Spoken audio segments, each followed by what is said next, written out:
નમો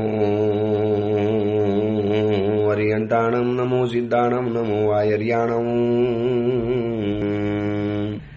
નમો વજ્જાયાણમ નમો લોએ સૌવસાવણમ એસો પંચ નમુકારો સૌવ પાવપણાસણો મંગલાહાણમ ચ સૌવેસીમ પડમમ હવૈ મંગલમ મંગલમ ભગવાન વીરો મંગલમ ગૌતમ પ્રભુ મંગલહું સ્થૂલભદ્રાદ્યા જૈન ધર્મોસ્તુ મંગલમ. પ્રવચનની શરૂઆત કરું એની પહેલા એક સૂચના બતાવી દઉં. આજે થઈ છે 21 તારીખ, આવતીકાલે 22 તારીખ. આ 2 દિવસ પ્રવચન આવશે નીતિ વાક્યામૃત ગ્રંથના, અને ત્યાર પછી 23 તારીખે થોડોક વિરામ લઈ અને 24 તારીખથી તરંગવતી ચરિત્રના પ્રવચન શરૂ થવાના. અને અહીંયા સુરતની અંદરમાં અમારી નિશ્રામાં સંયમ સ્પર્શ ઉપધાન તપની શરૂઆત થવાની છે. ખૂબ પરમાત્માને પ્રાર્થના કરજો કે ગ્રીષ્મ ઋતુની અંદરમાં જે પણ તપસ્વીઓએ હિંમત કરી છે, પરાક્રમ કર્યું છે, સાહસ કર્યું છે, એ બધાને ખૂબ બિરદાવજો, ખૂબ ધન્યવાદ આપજો. કોઈને ઢીલા પાડવાનું કામ નહીં કરતા. ગરમી છે ના નથી, પણ એ રોડ ઉપરની ગરમી અલગ હોય અને મકાનની અંદરમાં રહેલી ગરમી અલગ હોય. એટલે ખાસ એ લોકોને અપ્રિશિએટ કરજો, ધન્યવાદ આપજો, મજબૂત બનાવજો, હિંમત બંધાવજો. અને એ લોકોના માટે બને તો રોજ એક માલા ગણજો, નમો જીણાણમ જી અભયાણમ, કે આ બધા તપસ્વીઓની આરાધના નિર્વિઘ્ન પરિપૂર્ણ થાય. એ લોકોનો ભય, ડર આ બધું જ દૂર થઈ જાય અને હિંમત અને શ્રદ્ધાથી આગળ વધે. બસ હવે 2 દિવસના આ પ્રવચન કરી અને પછી અમે ઉપધાન તપની અંદરમાં વ્યસ્ત થઈ જવાના. એટલે રોજની મુલાકાત નહીં થાય. જે રોજ નવા વિચારો લઈને આપણે આવતા હતા એ મુલાકાત નહીં થાય, પણ એક જૂના પ્રવચનો જે ખરેખર સાંભળવા જેવા છે. ખાસ તમારા મિત્રોને, સ્વજનોને આ લિંકની અંદરમાં જોડજો. તમને સાથે લિંક મોકલી છે, એ પ્રવચનની અંદરમાં જોડજો અને એ પ્રવચન એ લોકોને સંભળાવજો. આપણે આજનું પ્રવચન શરૂ કરીએ. પ્રવચનનો વિષય છે નવી સવાર, નવો વિચાર. આજથી લગભગ 1100 વર્ષ પૂર્વે બનેલો અને આશરે 300 જેટલા નીતિ સૂત્રોથી સુશોભિત નીતિ વાક્યામૃત નામનો આ ગ્રંથ એક વિચારોનો વરસાદ, વિચારોનું વાવેતર, વિચારોનું વર્ષીદાન. જે પણ ગણો તે. કર્ણ રાજા હતો, દાનેશ્વરી કહેવાતો હતો. જે પણ યાચક આવે એને જે માગે બધી વસ્તુ આપી દે. તો આપણા મહાત્મા એવા ઉદાર છે કે રોજ પોતાના ખજાનામાંથી એક વિચાર કાઢી અને આપણા તરફ વહેતો મૂકે છે. આપણને જાણે કે વિચારોનું દાન કરે છે. આપણને એને વિચારોના વરસાદથી નવડાવી દે છે કે લો આ સુંદર વિચાર, એની ઉપર વિચારણા કરો, એનાથી જીવનને પવિત્ર બનાવો. ગઈકાલે આપણે 110 નંબરના સૂત્ર ઉપર વિચારણા કરી. વાત એ હતી કે સમુદ્રને જ્યારે તરસ લાગે છે ત્યારે એટલું પાણી દુનિયાની અંદરમાં ક્યાંથી લાવવાનું? વિશ્વનું બધું જ પાણી સમુદ્રમાં ઠલવાઈ જાય, છતાં પણ સમુદ્રને જો તરસ લાગે પાણીની, તો પછી બીજું પાણી તો ક્યાંથી લવાય? એવી જ રીતે બાકી બધાની ભૂખ સંતોષી શકાય છે, પણ મનની ભૂખને કેમ સંતોષવી? મન ભૂખ્યું જ છે, કાયમ ભૂખ્યું રહેવાનું. મન ક્યારે તૃપ્ત થવાનું નહીં. એને તૃપ્ત થવાનું એના સ્વભાવમાં જ નથી. મનને અતૃપ્ત રહેવું એ મનનો સ્વભાવ છે. અને આ જેને ખબર નથી, એટલે મન કંઈક ઈચ્છા કરે ને એટલે માણસ એ ઈચ્છા પૂરી કરવા માટે દોડે. એટલે મન હસે છે કે આ ભોળા માણસને ખબર નથી કે મારી ઈચ્છાને ક્યારે પૂરી નથી કરી શકવાનું. અને મન પૂછતા જ છે. થોડીક ઈચ્છા પૂરી થઈ ને એટલે મન તરત જ થોડુંક શાંત થશે. એટલે આપણો ભોળો જીવ શું વિચારે? જોયું, મન શાંત થઈ ગયું ને, મન તૃપ્ત બની ગયું ને. હકીકતમાં મન તૃપ્ત નથી થતું. મન તો અતૃપ્ત જ છે. એ થોડા સમય માટે જેમ જમીન ઉપર ભીનું પોતું મારો તો થોડા સમય માટે એ લાદી, એ ફર્શ થોડી ભીની દેખાય, પણ થોડોક સમય જશે ને એટલે વળી પાછી એ ફર્શ સુકાઈ જવાની. કપડાને પાણીમાં પલાળ્યા, થોડો સમય ભીના દેખાશે, તડકામાં સૂકવ્યા, અડધો કલાક, પોણો કલાક, વધીને કલાકમાં કપડું એકદમ સુકાઈ જવાનું. બસ મનનો આ નેચર છે. થોડી ઈચ્છા પૂરી થઈ એટલે થોડી તૃપ્તિ બતાવે એટલે આપણે ખુશ થયા. વળી પાછી મન એક નવી ઈચ્છા, મનમાં નવા અરમાન, નવો મનોરથ અંદરમાંથી પેદા કરે અને પછી એની પાછળ આપણને દોડાવ્યા જ કરે, આપણને ભગાવ્યા જ કરે. અને ભાગતા એક દિવસ એવો આવે છે માણસ હતાશ થઈને ઢળી પડે છે અને સાવ ખાલી ખમ થઈ જાય છે. આ બધી વાતો આપણે ગઈકાલે જોઈ અને આ દુનિયામાં આ જોવા માટે મળે છે. વધુ કમાવું છે, ઓર વધારે કમાવું છે, ઓર વધારે ઘર બનાવવું છે, ઓર વધારે પૈસા કમાવા છે. આમાં એવું થાય છે કે ધન કમાતા કમાતા માણસ નિધન પામી જાય છે અને બાકી બધું જિંદગીની અંદરમાં કરવાનું રહી જાય છે. હવે આજે સૂત્ર નંબર 111 એમાં પણ મહાત્મા એક સરસ મજાનો અદ્ભુત એક નવો વિચાર બતાવે છે. બલિયાન અબલમ ગ્રસતી ઇતિ માસ્ય ન્યાય. બલિયાન એટલે બલવાન માણસ, તાકાતવાન, પાવરફુલ વ્યક્તિ. અબલમ એટલે પાવર વગરનો, સાવ સામાન્ય ક્ષુદ્ર જંતુ, સામાન્ય માનવ, સામાન્ય કોટીનો જીવ. એટલે કે બલવાન જીવ અબલ વ્યક્તિને ગ્રસી જાય છે. સમાજમાં જોવા માટે મળે છે ને કેટલાક માથા ભારે તત્વો સામાન્ય માણસોને કેવા દબાવી લે, કેવા એની ઉપર રાજ કરી લે.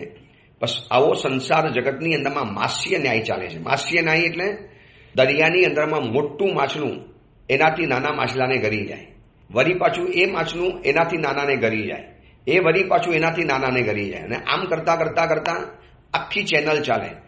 મોટો કદાવર માછલો એનાથી થોડા નાના કદવાળાને એ પોતે ખાઈ જાય અને એને વળી પાછા બીજા કેટલાને ખાધા હોય, એને જેને ખાધો છે ને એને વળી પાછા એવા નાના કેટલા માછલાઓને ખાધેલા હોય. બસ આને મત્સ્ય ન્યાય કહેવાય. નાનો માછલો મોટા માછલાનો જેમ કોળિયો બની જાય છે, મોટો માછલો જેમ નાના માછલાને પોતાનો શિકાર બનાવી રહે છે, એમ આ સંસારની અંદરમાં આવો માસ્ય ન્યાય પ્રવર્તે છે કે બલવાન વ્યક્તિ અબલ વ્યક્તિ ઉપર રાજ કરે છે, એની ઉપર શાસન કરે છે, એને ગ્રસી લે છે, એની ઉપર પોતાનું સત્તા, પોતાની જો હુકમી ઠોકી દે છે. જો દુનિયાની અંદરમાં નાના દેશો ઉપર મોટા દેશોના અત્યાચાર ચાલે, વળી એ નાનો દેશ વળી પાછો એનાથી નાના દેશ ઉપર અત્યાચાર કરે. આખા વિશ્વનું સુપર પાવર જે ગણાય છે, દુનિયા કે છે કે નથી એ ખબર નથી, પણ દુનિયામાં એમ કહેવાય છે કે સુપર પાવર અત્યારે અમેરિકા ગણે છે. ચીન વળી પાછું સુપર પાવર થવા માટે મથે છે. રશિયા અને યુક્રેન પણ મથે છે. હવે આ બધી જ મહાસત્તાઓની જે લડાઈ, આ મહાસત્તાઓ જે લડે છે એમાં શું થાય છે, નાના દેશોનું બચારાનું કચુંબર થઈ જાય છે. આ હોર્મુઝ ખાડી ઘડીકમાં ખુલે, ઘડીકમાં બંધ થાય, વળી પાછી ખોલવાની વાત આવે, વળી પાછી ખોલવાની બંધ થાય, અને એના કારણે સાવ નાનકડા ટચુકડા જે દેશો છે અને દેશની અંદરમાં રહેનારા જે સાવ સામાન્ય મધ્યમ પરિવારના ફેમિલી છે એ લોકોને પરેશાન થવાનું આવે છે. શ્રીમંતો પાસે તો એટલા પૈસા છે, એટલી બધી સગવડ છે અને એટલી બધી ઓળખાણ છે ને કે એક ફોન ઉપર 4 બાટલા ઘરમાં મંગાવી શકે જરૂર પડે તો. બાકી તો એના ઘરની અંદરમાં ગેસ લાઈન છે જ, પણ ગરીબોના ઝૂંપડામાં ક્યાંથી ગેસ લાઈન આવે? એ લોકોને પરવડે પણ નહીં. એમને તો બાટલા ઉપર જ જીવાનું. હવે એમને બાટલા આપે પણ કોણ? કેટલી નાની હોટલો બંધ થઈ ગઈ, કેટલા રોડ ઉપરના રસોઈ બનાવનારા માણસોના ખૂંચા બંધ થઈ ગયા. કેમ થયું આવું? બસ મોટી વ્યક્તિ નાની વ્યક્તિને ગરી જાય છે. ગ્રસતી બલવાન અબલમ ગ્રસતી ઇતિ માસ્ય ન્યાય. મોટી માછલી નાની માછલીને ખાઈ જાય છે એમ બલવાન વ્યક્તિ નિર્બળ વ્યક્તિને દબાવે છે, એની ઉપર રાજ કરે છે. આ સંસારમાં જોજો, ઘરની અંદરમાં એવું બને છે કે બોસ પોતાનો ગુસ્સો નોકર ઉપર ઉતારે, નોકર બોસ ઉપરનો ગુસ્સો, નોકર બોસ ઉપર તો ગુસ્સો નથી કાઢી શકતો, એટલે શું કરશે, ઘરની અંદરમાં આવીને પોતાની પત્ની ઉપર ગુસ્સો ઉતારી દેશે. હવે પત્ની પણ પોતાનો ગુસ્સો પોતાના પતિ ઉપર ન ઉતારી શકે, એટલે એ ગુસ્સો પોતાના બાળક ઉપર ઉતારે. નાનો બાળક પણ કમજોર છે, પોતાની મા ઉપર તો ગુસ્સો ઉતારી ન શકે, એટલે એ શું કરશે, રમકડા ઉપર ગુસ્સો ઉતારશે. પણ રમકડું કોની ઉપર ઉતારે? એ તો નિર્જીવ વસ્તુ છે. એટલે મોટાનો ગુસ્સો નાના ઉપર ગયો, નાનાનો ગુસ્સો એનાથી નાના ઉપર ગયો, નાનાનો ગુસ્સો એનાથી નાના ઉપર ગયો, અને આમ કરતા કરતા એટલે મને કોઈએ હેરાન કર્યો ને. હવે હેરાન કરનારો વ્યક્તિ એટલો બધો પાવરફુલ હતો, એટલો બધો શક્તિશાળી અને સામર્થ્યવાન હતો, એટલો સક્ષમ હતો કે એની સામે મારું તો કશું ચાલ્યું નહીં. પણ મનમાં તો હું અકળાઈ ગયો, મનમાં તો હું ધુઆ થઈ ગયો. હવે હું શું કરીશ ખબર છે? મારું એ ધૂંધવાટ છે ને, કોઈક મને સહેજ કરશે ને, હવે શાંતિ રાખવાને સમજતા નથી. બોલો વિચાર કરે કે આટલો બધો કેમ અકળાય છે? આપણે પૂછીએ કેમ શું થયું છે? હવે શાંતિ રાખો. હવે બોલો કે ભાઈ કશું નથી ને, આમ કેમ આવી રીતે બોલે છે? જેટલી વખત પૂછો એટલી વાર એનો ધૂંધવાટ બહાર આવે. કેમ? ઉપરની વ્યક્તિ પરેશાન કરી છે, ઉપરની વ્યક્તિનું કશું ચાલતું નથી, એટલે એની નીચેવાળી વ્યક્તિ ઉપર ગુસ્સો ઉતારે છે. હવે આ અપેક્ષાએ જોઈએ ને તો આખા જગતની અંદરમાં ખાલી માનવ આવું નથી કરતા. આપણે જે હિંસા કરીએ છીએ, આપણે જે હત્યા કરીએ છીએ, આપણે જે વિરાધના કરીએ છીએ. હવે એક બીજી રીતે જોવું હોય તો જમીન કણની અંદરમાં રહેલા છે અનંત જીવો, અનંતાનંત જીવો છે. અનંતાનંત એટલે બોલ્યા જ કરો એટલા બધા જીવો છે. એ અનંતા જીવો બચારા કમજોર છે, એકેન્દ્રિય અવસ્થાની અંદરમાં છે, બોલવા માટે જબાન નથી, આપણને રોકી શકે એવા એના હાથ નથી, આપણાથી ભાગી શકે, દૂર ભાગી શકે એવા એના પગ નથી, આપણને રોકી શકે એવો એ સક્ષમ નથી. એટલે એ બચારા જીવો પીસાઈ જાય, ચકદાઈ જાય, કોચડાઈ જાય, બફાઈ જાય, લોકોના મોઢાની અંદરમાં ઉતરી જાય. માટે પરમાત્માએ બતાવ્યું કે માનવ બન્યા છો, સક્ષમ છો. આ ધરતી ઉપર સૌથી સક્ષમ કોઈ હોય તો માનવ. આકાશની વાત કરો, દેવલોકની વાતો કરો તો દેવતાઓ અને ઇન્દ્રો. આ ધરતી ઉપર માનવ પાસે જે બુદ્ધિ છે, માનવ પાસે જે શક્તિ છે, માનવ પાસે જે આઈડિયાસ છે, માનવ પાસે જે વૈજ્ઞાનિકતા છે, આ બધાના કારણે આજે કેટલી ભયંકર વિરાધના ચાલે છે, કેટલી ભયંકર વિરાધનાઓ. હવે માનવને કોણ રોકી શકે? પોતાના ઘરમાં કૂતરાને પણ પાળી શકે, પંખીને પણ પોતાના પિંજરાની અંદરમાં કેદ કરી શકે, પોતાના ઘરમાં એક લવ બર્ડ અથવા તો કોઈ પણ પંખી પોતાના શોખ ખાતર ઘરમાં પિંજરાની અંદરમાં પૂરી ભલે ને 3 ટાઈમ ખાવાનું આપે, એની માવજત કરે, એની સેવા ચાકરી કરે, પણ પંખીને તો છેલ્લે ગુલામી જ ગણાય ને. હવે પંખીને તો પોતાની ગુલામી પસંદ નથી આવતી, પરંતુ માનવની સામે એનું ચાલે પણ શું? માનવની સામે એનું શું ચાલવાનું? એટલે છેવટે એ બચારા લાચાર થઈ, બિલકુલ બચારા લાચાર અને બેબસ બની અને અત્યાચારને સહન કરવો પડે છે. કોણ માણસની સામે કેવી રીતે લડી શકે? આજે જેટલા પણ અત્યાચારો ચાલે છે, આ વિશ્વની અંદરમાં જેટલી પણ ક્લાઇમેટ ચેન્જ થઈ, પર્યાવરણને જે નુકસાન થયું, ગ્લોબલ ઇમેજ જે ઊભી થઈ, જે પર્યાવરણની આખી જે સમતુલા હતી ખંડિત થઈ ગઈ, એમાં મુખ્ય કારણ છે માનવ. પોતાનો શોખ, પોતાના મોજશોખ, પોતાની ઈચ્છાઓ. જો આજે માણસ ઘરની અંદરમાં કરોડો રૂપિયાનું ફર્નિચર બનાવે છે, વનસ્પતિકાયની ભયંકર વિરાધના કરવાની, વનસ્પતિકાયના જીવોનો કચુંબર બોલાવી દેવાનું, વનસ્પતિકાય જીવોનો ખાત્મો બોલાવી દેવાનું, વનસ્પતિકાય જીવો ઉપર બુલડોઝર ફેરવી દેવાનું. કેટલી કાતિલ, કેટલી ભયંકર વિરાધના. પણ માનવને કોણ રોકે? એટલા માટે આ મહાત્મા કહે છે કે બલવાન અબલમ ગ્રસતી ઇતિ માસ્ય ન્યાય. બલવાન વ્યક્તિ અબલ વ્યક્તિને ગ્રસે છે. ભલે આ માસ્ય ન્યાય પ્રવર્તે છે, પણ આવતીકાલે આપણો પણ વારો આવવાનો. કહેવાય છે ને, અમ વીતી તુમ વીતશે ધીરી બાપુડિયા. આજે અમારો વારો છે, વારા પછી આવશે વારો, આજ મારો અને કાલ તારો. આ તન્મૂળની અંદરમાં પીસાતા જીવો આજે જૈન પરિવારના સભ્ય ગણાતા પરિવારજનો બિંદાસ રીતે રોકટોક વગર બેખોફ, કોઈ જાણે મનની અંદરમાં પાપ કર્યો છે એવો અહેસાસ જ નથી થતો, એવી રીતે ભયંકર રીતે જમીન કણ ખાવાના પાપ ચાલે છે. કેટલાય શ્રીમંત પરિવારોના લોકોને અમે જાણીએ છીએ નજીકથી, જે ચડાવવા બોલતા હોય છે, જિનાલયો બનાવ્યા છે.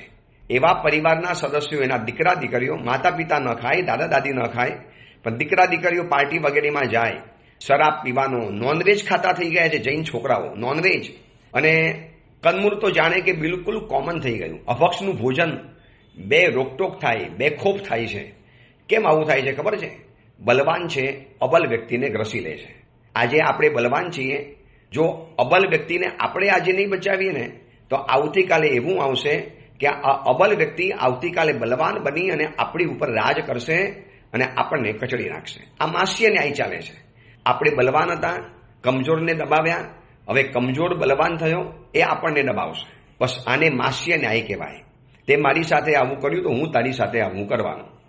તે મને દબડાવ્યો, મારામાં તાકાત હતી નહીં. હવે આ ફર્નિચરના જેવું, આ લોન ઉપર ચાલવાનું.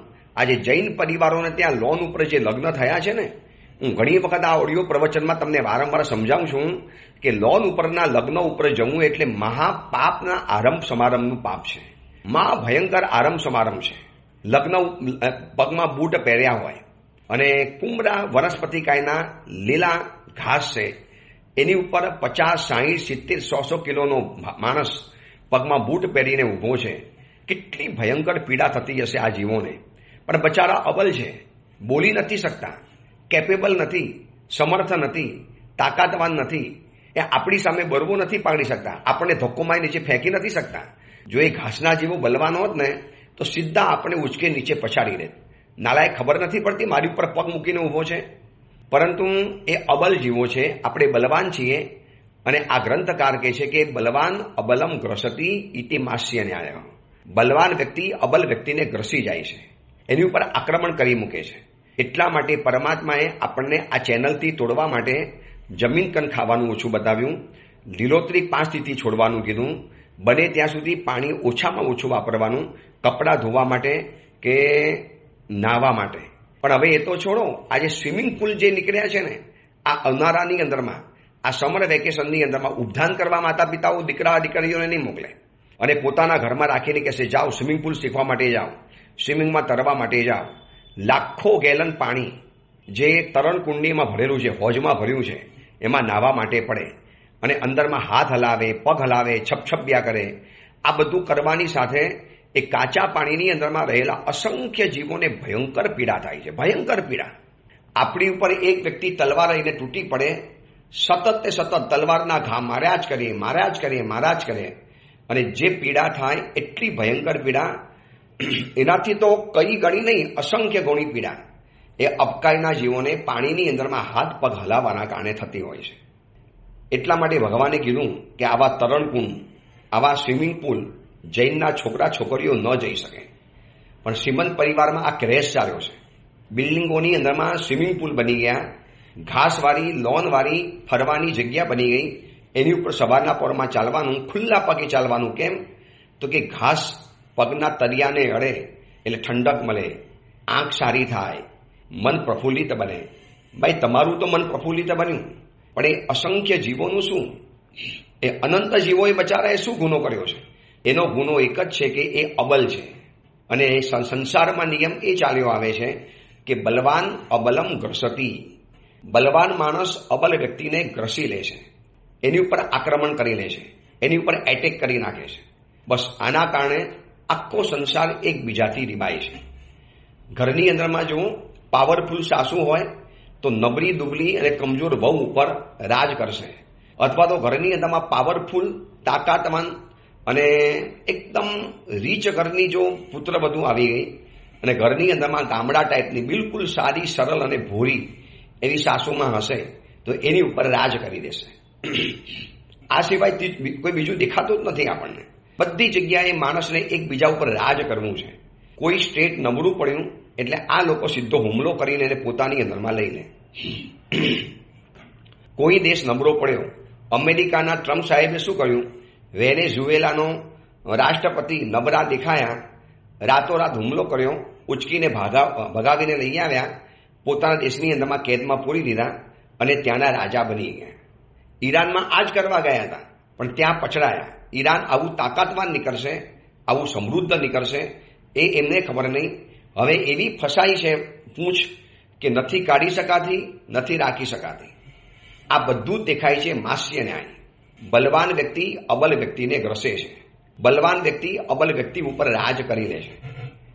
હવે આપણે જો આમાંથી છૂટવું હોય ને તો એટલું નક્કી કરો, આપણાથી જે કમજોર છે, આપણાથી જે અક્ષમ છે, આપણાથી જે નીચા છે, આપણાથી જે હીના છે, આપણાથી જે નબળા છે, એ બધાને મારે સપોર્ટ કરવો છે. કેમ આજે આપણે કહીએ છીએ કે શ્રીમંત વ્યક્તિને તમે સહાય કરો, શ્રીમંત વ્યક્તિઓ સાધર્મિકોને સહાય કરે.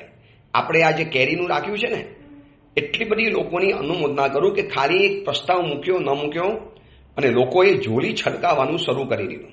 હજી પણ લોકો લાભ લઈ રહ્યા છે અને જેને લેવો હોય હજી પણ લઈ લો. આપણે આ માસ્ય ન્યાયથી બહાર નીકળી જઈશું.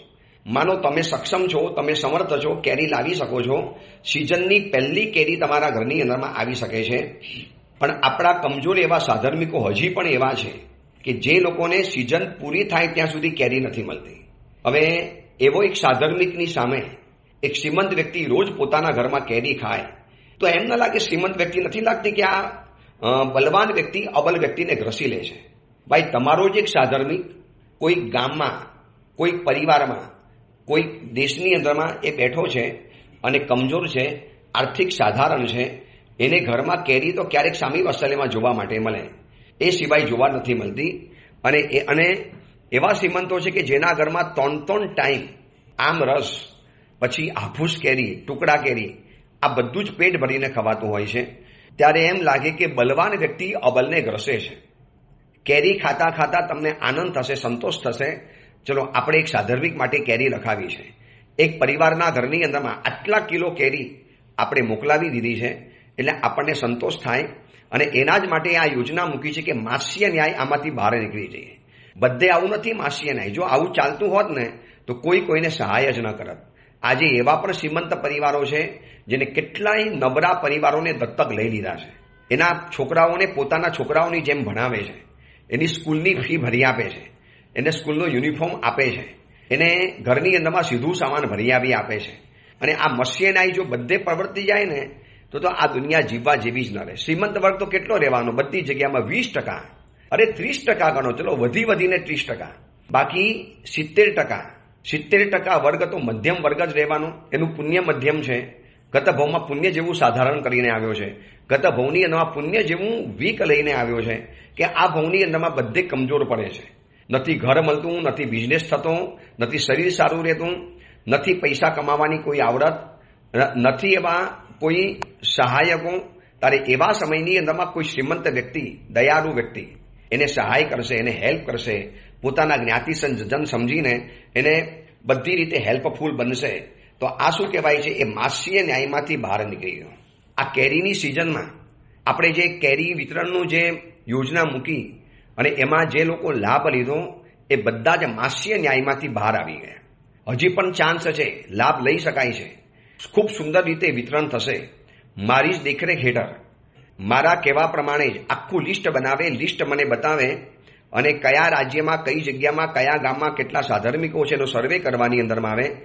અલગ અલગ આવું કામ કરનારા જેટલા પણ મહાનુભાવો છે, ઉત્તમ શાવકો, જેવા કે કુમારપાલભાઈ વી શાહ, સમસ્ત મહાજન, જૈન એલર્ટ યંગ ગ્રુપ, આવી જેટલી સંસ્થાઓ છે, સંકિત મંડળ, આ બધાની પાસેથી ડેટા લઈએ કે સાહેબ અમને પણ બતાવો કે આવા કેવા સાધર્મિકો છે, એકદમ સીધાતા, એકદમ રીબાતા. એ પરિવારોને અમારે પણ સહાય કરવાની અમારી ફરજ છે.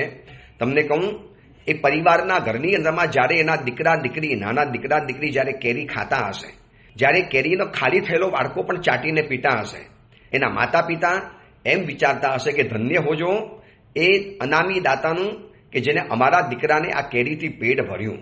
દીકરાના ચહેરા ઉપરનો જે સંતોષ, જે આનંદ, એ નાનકડા ભોરા બાળકના ચહેરા ઉપર કેરી ખાવાનો જે આનંદ દેખાય, જો એનો ફોટો પાડવાની અંદરમાં મૂકવામાં આવે ને તો એમ થાય કે નહીં, આપણે આ કરેલું ખરેખર વસૂલ થઈ ગયું.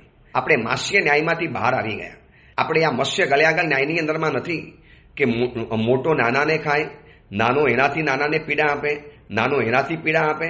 જો જગતમાં આવું જ ચાલતું હોત ને તો આખું જગત ખતમ થઈ ગયું હોત.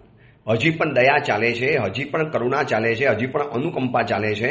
તમે જોઈ લો, માત્ર જૈનો જ છે આ સુરત, અમદાવાદ, નવસારી, મુંબઈ એવા કેટલા ઇલાકાઓની અંદરમાં, આ બધું સાઉથમાં ચેન્નઈ વગેરે ગામોની અંદરમાં પણ આવું બધું ચાલે છે કે આ ઉનાળાની સિઝનની અંદરમાં ઠંડી છાશ બપોરના સમયની અંદરમાં 4-5 કેન લઈ અને આ જૈન સંસ્થાઓ રોડ ઉપર બેઠી હોય, બોર્ડ લગાવી હોય, ફ્રી ઓફ ચાર્જ એક ગ્લાસ ઠંડી છાશ પીને જાઓ, એક ગ્લાસ ઠંડી છાશ પીને જાઓ, તમારા કોઢાને ટાઢો કરો. આવી છાશની ભક્તિ સુરતમાં પણ શરૂ થઈ ગઈ છે અને ઠેર ઠેર શરૂ થઈ ગઈ છે. આ શું થયું ખબર છે? આપણે માસ્ય ન્યાયમાંથી બહાર આવી ગયા. આપણે એ જીવોની સાથે આપણે કરાર કર્યો, હું તમને પીડા તો નહીં આપું, પણ હું તમને હેલ્પ કરીશ, હું તમને સહાય કરીશ. એટલે બીજાના દુઃખની અંદરમાં દુઃખી થવું અને બીજાના સુખની અંદરમાં આનંદી થવું, આ માસ્ય ન્યાયમાંથી બહાર નીકળવાનો રસ્તો છે. બાકી માણસને એમ થાય કે બધી જવાબદારી મારી થોડી છે. આ દુનિયામાં તો એવા કેટલા દુઃખી જીવો હશે, એવા કેટલાય બધા તકલીફવાળા જીવો હશે. શું એ બધાને આપણે કંઈ સહાય કરવાના આપણે કંઈ ભેગ લઈને ફરીએ છીએ? હવે એનું નસીબ એ જાણે. એવા શ્રીમંતો છે જે અનાપ શનાપ ખરીદી કરે છે, બેફામ ખરીદીઓ કરે છે, લાખો રૂપિયાનું બજેટ તો ખાલી એનું શોપિંગની પાછળ જાય છે. એને આવા કોઈ જીવદયા, આવા સાધર્મિક, આવા અનુકંપા, આવું કેરી વિતરણ કે આપણે દર વખતે જન્મદિવસ માટે જે આયોજનો કરીએ છીએ, આ વખતે ઉદ્યાન ઉત્સવનું આયોજન કર્યું છે, આ બધાની અંદરમાં એને જો એ લાભ લે ને તો એકલો હાથે બધો લાભ લઈ શકે એમ છે. પણ એને માસ્ય ન્યાય એના હૃદયમાં બેઠો છે. બસ નાનાને દબાવવાનું અને મોટાઓથી દબાતા રહેવાનું આપણે જીવનમાં શીખ્યા છીએ. એટલે તકલીફ એ પડી છે, આ સંસારની અંદરમાં આ નગ્ન વાસ્તવિકતા છે, બહાદુરથી દબાતા રહ્યા અને કમજોરને આપણે દબાવતા રહ્યા, બહાદુરથી બચતા રહ્યા અને કમજોરને આપણે પતાવતા રહ્યા. બસ આપણે આ જ કર્યું છે. આપણાથી જે બહાદુર હતો ને એનાથી આપણે બચ્યા અને આપણાથી જે કમજોર છે, જે નાનો છે, એને આપણે દબાવ્યા. ઘરમાં મોટો ભાઈ હોય ને તો નાના ભાઈને દબાવશે, નાનો ભાઈ વળી પાછો એના નાના ભાઈને દબાવશે, કારણ કે એને મોટા ભાઈનો ત્રાસ સહન કર્યો છે. મોટા ભાઈને ત્રાસ નથી આપતો, એટલે ત્રાસ ને પીડા છે ને હંમેશા નાના તરફ વહેતી થાય, હંમેશા નાની વ્યક્તિ તરફ એ આગળ વધે. મોટાએ પરેશાન કર્યો એટલે એ નાનાને પરેશાન કરે, એ વળી પાછા એના નાનાને પરેશાન કરે. પણ આપણે આ ન્યાયમાંથી અટકવું છે તો નક્કી કરો, જે બિચારા છે, જે રાંક છે, જે ગરીબ છે, જે નાના છે, જે કમજોર છે, જે નમાલા છે, જે નિર્માલ્ય છે, જે હીણ છે, જે અક્ષમ છે, એ બધાને પડખે આપણે ઊભા રહેવાનું, એ બધાને આપણે સહાય કરવાની. રોડ ઉપર જઈ રહેલા છો અને એક બિલકુલ કમજોર માણસ સાચો છે પણ એક ખોટો માણસ એને ધમકાવે છે, ભયંકર રીતે ધમકાવે, અને ઓલો બચારો ચૂપચાપ સાંભળે છે, કારણ કે ભીરું છે, ગભરું છે, ડરપોક છે, એ સામનો કરી શકે એમ નથી. અને આપણે જો સમર્થ હોઈએ તો એવા સમયમાં આપણી ફરજ છે કે એ વ્યક્તિના પડખે આપણે ઊભા રહેવાનું, એ વ્યક્તિને ન્યાય અપાવવાનો, એ વ્યક્તિને કહેવાનું કે ભાઈ હું તારી સાથે છું, ચિંતા નહીં કરતો, ભલે તારી સાથે ખોટી રીતે કરે અને તમે સક્ષમ હો તેને કહી શકો છો ભાઈ આ શું માંડ્યું છે. એવી જ રીતે બિનજરૂરી કંદમૂળ ખાતા હોય, જમીન કંદ ખાતા હોય, લોન ઉપર ફરતા હોય, બિનજરૂરી ઘરની અંદરમાં સાવર અને જેકુચી પાટની અંદરમાં નાહતા હોય અને લાખો ગેલન પાણી અપકાઈનું પાણી વાપરી અને અસંખ્ય જીવોની વિરાટના કરતા હોય, એ બધાને સમજાવવાનું કે ભાઈ આપણે કમજોર માણસને શું કામ દબાવવાનો, કમજોરને આપણે સાચવવાનો હોય. ઘરની અંદરમાં રહેલા નોકરને દબડાવવાના નહીં, કાલથી કાઢી મૂકીશ, રહેવું તો રહો, નહીં તો રવાના થઈ જાઓ. ઓલો બચારો કમજોર છે, મજબૂર છે, ક્યાં જાય, એને નોકરીની જરૂર છે, તમારો ત્રાસ સહન કરીને પણ રહે છે. જૂના કાળમાં ખબર છે ને ગુલામની પ્રથાઓ હતી, ગુલામ પ્રથા. સશક્ત તગડા માણસોને પકડી લે અને પછી એ લોકોને ગુલામ તરીકે વેચી દેવામાં આવતા હતા, અને પછી એની ઉપર જે ત્રાસ થાય, જે બેરહમ સિતમ ગુજારાય, જે ભયંકર એની ઉપર ત્રાસ ગુજારાય, પુસ્તકો વાંચી લેજો. એની કેટલી નવલકથાઓ અને પુસ્તકો બહાર પડી ગયા, દસ્તાવેજી પુસ્તકો, કે આ ગુલામ પ્રથા પછી બંધ થઈ, વરના ભયંકર રીતે આ ગુલામ પ્રથા ચાલુ હતી. તો આ મહાત્મા આપણને જ કહે છે કે આપણાથી જે કમજોર છે, આપણાથી જે નબળા છે, આપણાથી જે હીના છે, આપણાથી જે ઉતરતા કક્ષાના છે, અથવા તો ડરપોક છે, નાજુક છે, નમાલા છે, એ બધા વ્યક્તિઓને સાચવી લો, એનું સમાન સાચવી લો, એને સંભાળી લો. એ બચારો ક્યાં જવાનો? હવે આ કૂતરા છે, કબૂતર છે, કેમ આપણે આ કૂતરાઓને બચાવીએ છીએ? કેમ આપણે કતલખાને જતી ગાયોને આ જૈનો બચાવે છે? આ જૈનોની પાંજરાપોલ, જૈનોની ચાલતી ગોશાલાઓ, મોટા ભાગે જૈનોનો બહુ મોટો સપોર્ટ છે આ પાંજરાપોર અને ગોશાલા ચલાવવાની અંદરમાં. તો આ બધા અશક્ત જીવો છે, અબોલ જીવો છે, બિલકુલ નકામા જીવો છે, વસુકી ગયેલા જીવો છે, કશા જ કામ નથી લાગવાના. છતાં પણ એવા જીવોને પાંજરાપોર બનાવીને જૈનો સાચવે છે, અને એ જીવોની દુવાના કારણે આજે જૈનો આગળ છે. જૈનો હજી પણ બિઝનેસની અંદરમાં પાવરફુલ છે, હજી પણ જૈનો તેજસ્વી છે. કયા કારણે? આ જ કારણે.